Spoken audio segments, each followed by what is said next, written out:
This is Moreh of Yesharel. Shamut.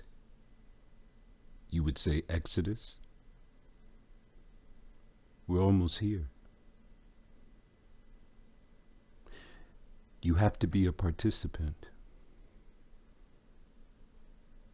We're leaving America and all the places we've been scattered.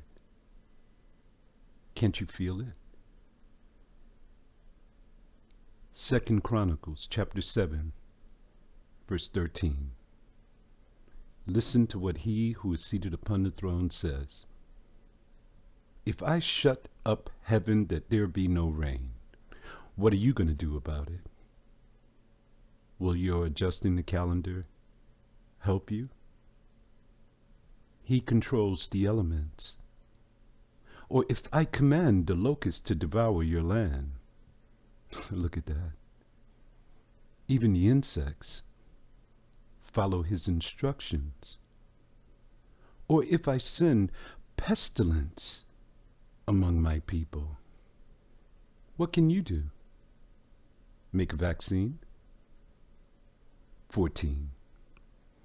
If my people, which are called by my name, Yesharel, shall humble themselves and pray, and seek my face, and turn from their wicked ways, following the feast of Baal, then will they hear from heaven.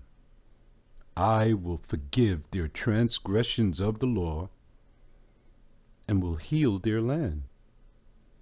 Your land is not here in America, England, France, all of the places around the world where we have been scattered.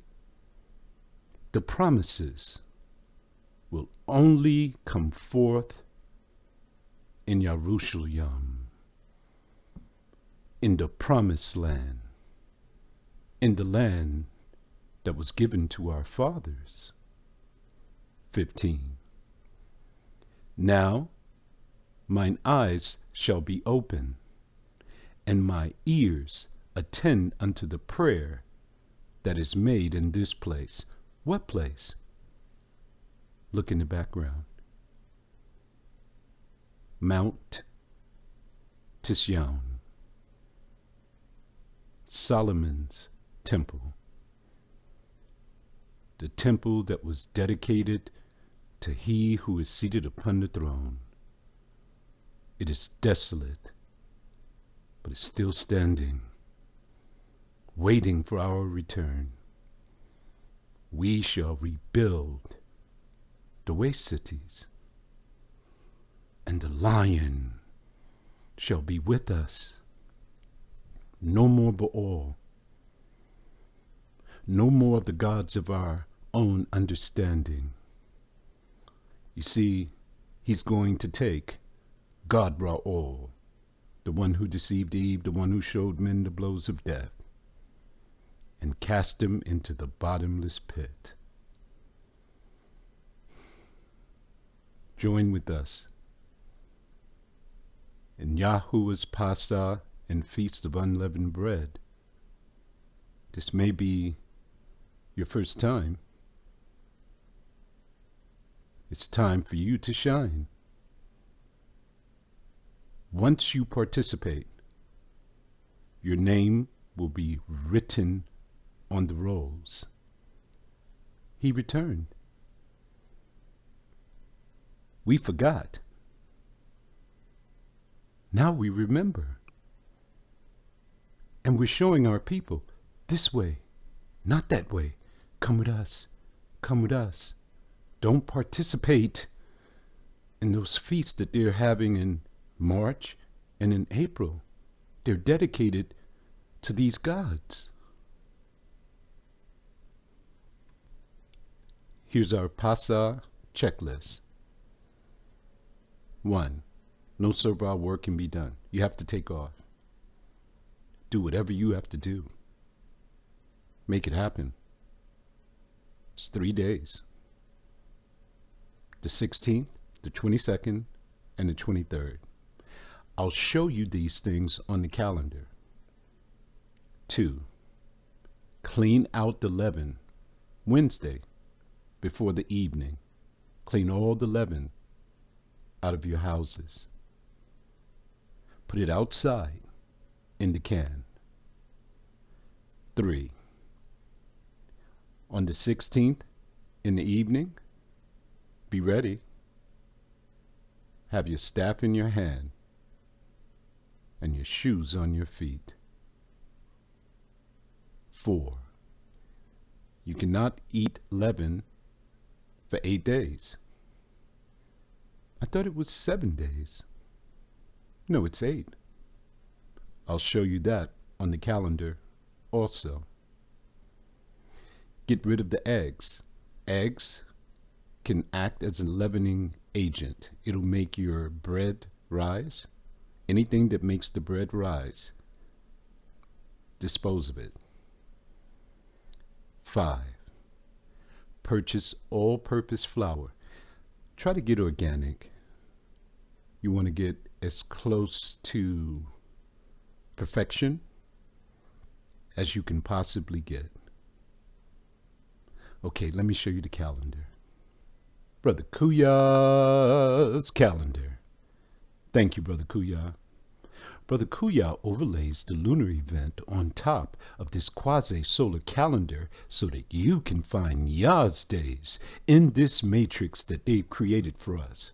All of this deception was created just to fool the children of Yasharul, you know.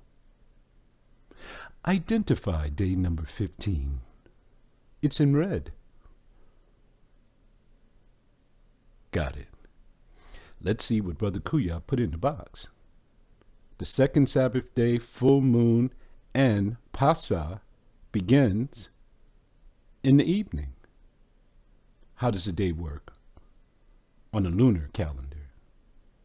From evening to evening. Got it. So you'll be in the 16th. See it there in red? Let's see what Brother Kuya put there. It's the second Sabbath day. It's full moon beginning to wane, and day 1 of the Feast of Unleavened Bread. You have to be off on this day. This day you must take off.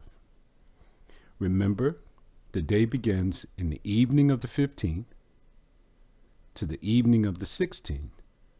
It will be day 1 of the Feast of Unleavened Bread. From here, day 16, you count 7 days. Look where you come to. The 22nd. So the 21st in the evening begins the feast, the last day of the Feast of Unleavened Bread. Let's see what Brother Kuya put in the box on 22. It's the third Sabbath day in the evening and day 7 of the Feast of Unleavened Bread. You have to be off on this day. But on this day, you can bake, you can boil, you can kindle a fire, everything you need to do to prepare your feast.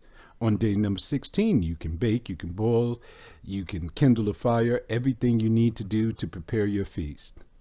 On day 22, you have to store some up. For what? For the next day. Why? Because you go in the evening to your regular weekly Shabbat. On the 23rd, you see it there? Let's see what Brother Kuya put in the box. It's the third Sabbath day and the 8th day. The 8th day? Why do you say the 8th day? Because there's an 8-day count for the feast, whether you know it or not. Did you know that all of Yah's feast days have an 8-day count? From new moon, if you count the new moon, to your first Shabbat, 8 days. If you count from the first day of the Feast of Unleavened Bread to the Sabbath day, 8 days. The Feast of Weeks, 7 weeks. 7 Shabbats must be complete. On the last week, the seventh week, you count 7 days. Then you add an additional day. Bingo! The Feast of Weeks, 8 days again. Then you come to the feast in the 7th month, Feast of Tabernacles. Also, an 8-day count. Yah's ways are perfection. We are here to reveal them to you. It's our purpose. Enjoy your feast, everyone. Eat, drink, be merry, be hopeful that he'll come and get us on the 16th in the evening.